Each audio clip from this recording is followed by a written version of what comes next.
Ermənistanın Azərbaycana qarşı hərbi təcavüzü nəticəsində çoxsaylı cinayətlər törətməkdə təqsirləndirilən 15 nəfərin məhkəmə prosesinin növbəti baxış iclasında əvvəlcə Ermənistan Silahlı Qüvvələrinin Şuşa rayonunun mərkəzində və kəndlərində törətdiyi cinayət hadisələri üzrə araşdırmalar davam etdirildi.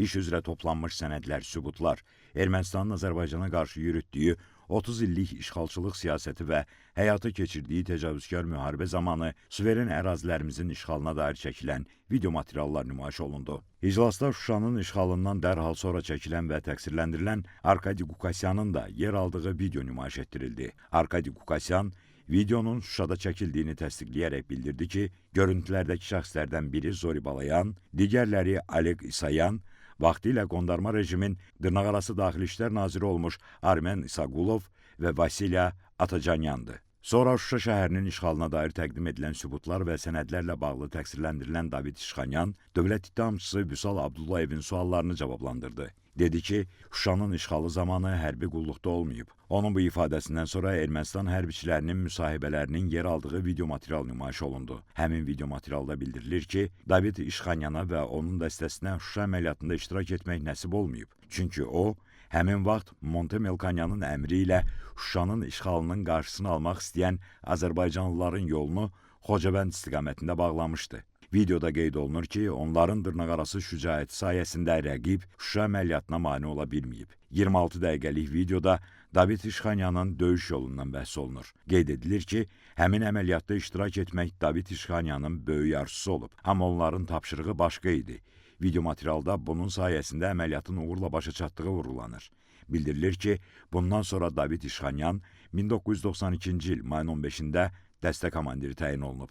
Təqsirləndirilən David İşxanyan verilən suallardan yayınaraq dedi ki, həmin video 2020-ci ilin əvvəlində qondarma rejimin dırnaqarası prezident və parlament seçkiləri ərəfəsində çəkilib və təbliğat məqsədi daşıyıb. Təqsirləndirilən şəxs nümayiş olunan video materialda müsahibə verən, sonra Ermənistan Silahlı Qüvvələrinin baş qərargah rəisi olmuş Movses Akopyanın Şuşa əməliyyatı vaxtı hansı vəzifə daşımasından xəbərdar olmadığını, amma o, komandir təyin olunanda Xocavənd müdafiə xəttinin komandirinin müavini olduğunu dedi.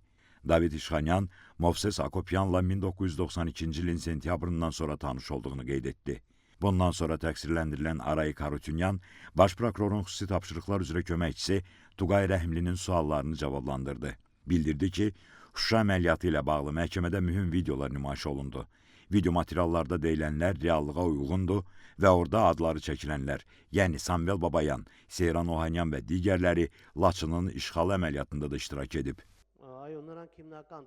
Onlar təkcə Şuşa əməliyyatında yox, Laçın əməliyyatında da iştirak ediblər.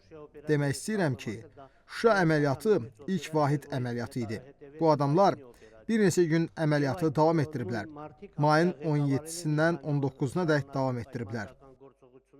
Aray Karutunyan Şuşa əməliyyatında qardaşlarının da iştirak etdiyini dedi. Bildirdi ki, həmin vaxt Zori Balayan tez-tez Xankəndiyə gəlir və qondarma rejimin dırnaqarası rəhbərləri ilə görüşürdü.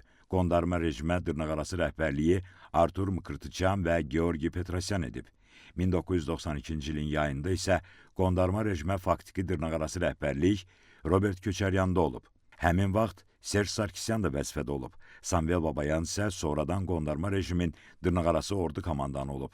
Aray Karutunyan Şuşa əməliyyatı zamanı İrəvanda olduğunu dedi.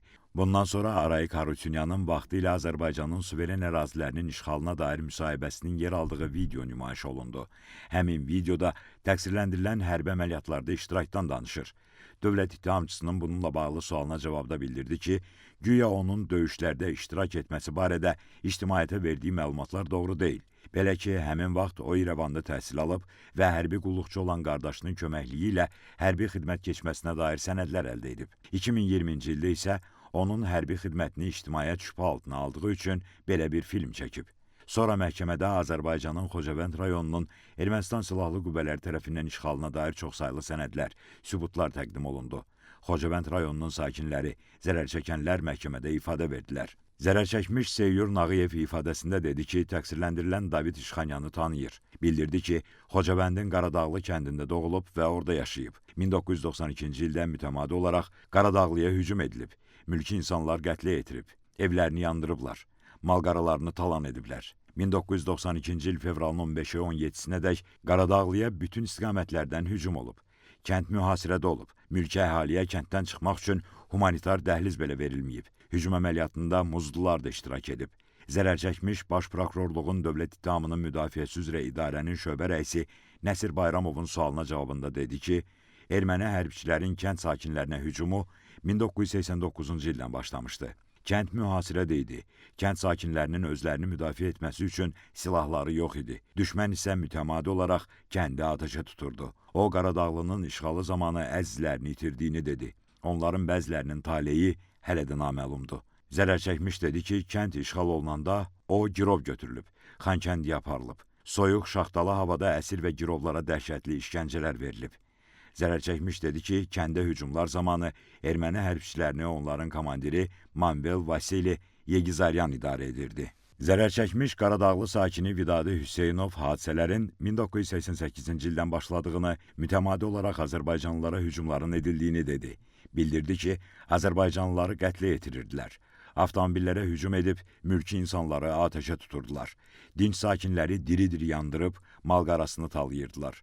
Azərbaycanlıları ağaca bağlayıb gülləliyirdilər. 1992-ci il fevralın əvvəlində Qaradağlıya hər tərəfdən hücum olub. Mülki əhalinin özünü müdafiə etməsi üçün silahı yox idi. Kəndə heç bir yandan kömək gəlmirdi. Zərər çəkmiş dedi ki, hücum zamanı kənddə 118 nəfər mülki Azərbaycanlı olub. Onların arasında qadınlar, uşaqlar, qocalar vardı. 118 nəfər mülki insana qarşı 400-500 nəfər erməni hərbiçisi hücum edib. Hücum edənlərin bir hissəsi Ermənistandan gələn döyüşçülər idi. Silahlıların arasında muzlular da vardı. Fevralın 17-sində kənd işğal olunub. Zərər çəkən Baş Prokurorun böyük köməkçisi Vüsal Əliyevin sualına cavab olaraq dedi ki, kənd işğal olunan zaman mülki əhalini öldürüb və girov götürüblər. Zərər çəkmiş İlqar Hüseynov da məhkəmədə Azərbaycanın kənd və qəsəbələrinin Ermənistan Silahlı Qüvvələri tərəfindən işğalı zamanı Azərbaycanlılara qarşı törədilən çoxsaylı cinayət əməllərindən danışdı. Dedi ki, 1992-ci ilin fevralında Qaradağlıya hücum olanda dinc əhaliyə müxtəlif tipli silahlardan atəş açılıb. Hücumun birinci günü 8 nəfər qətlə yetirilib. Fevralın 17-sində kənd işğal olunanda onu girov götürüblər. Əvvəlcə onları Bəylik bağı deyilən yerdə saxlayıblar. Orada 33 nəfəri gülləliyiblər. Sonra Xankəndi istiqamətinə aparıblar. Girov götürülənlərin arasında uşaqlar da olub. İndiyədək həmin uşaqların taleyindən xəbər yoxdur.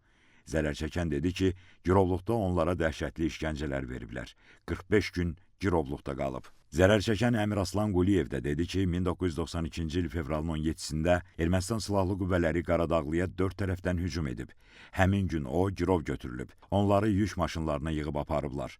Girov götürülən Azərbaycanlılardan 30 nəfərdən çoxunu maşından düşürüb gülləliyiblər. Meyitləri yaxınlıqdakı quyuya atıblar. Yolda bir neçə dəfə maşınları saxlayaraq əsirlərin bəzilərini gülləliyiblər. Sonra onları Xankəndiyə aparıblar. Orada hərbi qazarmada saxlayıb işgəncələr veriblər. Döyüb, soyuq havada qar üstündə saxlayıblar. Girovlara su belə verilməyib.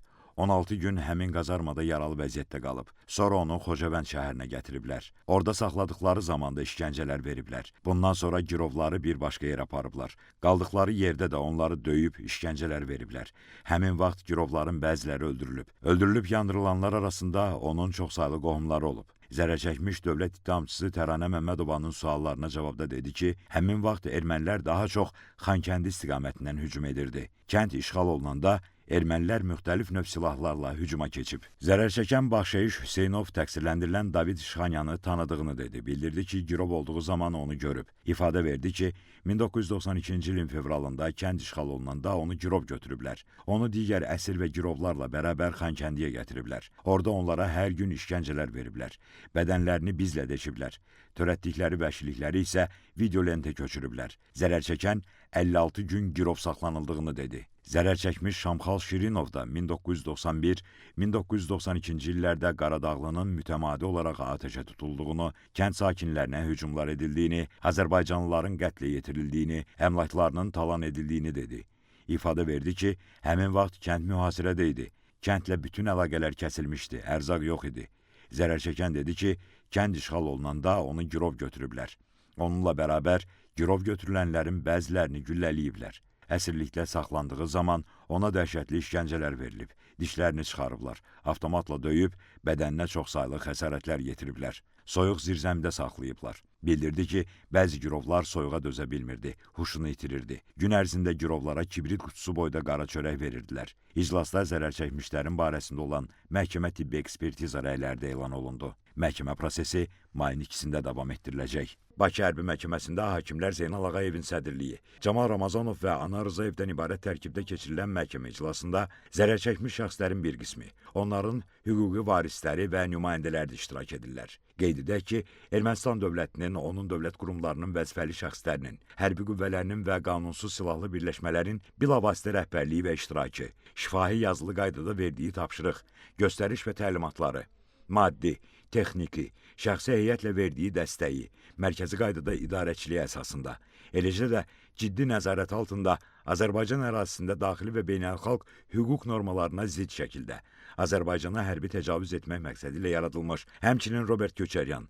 Serj Sarkisyan, Vazgen Manukyan, Vazgen Sarkisyan, Samvel Babayan, Vitali Balasanyan, Zori Balayan, Seyran Ohanyan, Arşavir Qaramyan, Monte Melkanyan və digərlərinin rəhbərliyi, bilavasitə və dolayı iştirakları ilə Ermənistan dövləti, o cümlədən sözügedən cinayətkar birlik tərəfindən aparılan təcavüzkar müharibənin gedişində törədilmiş çoxsaylı cinayət faktlarına dair cinayət işi üzrə 15 nəfər erməni əsilli təqsirləndirilən şəxs ittiham edilir.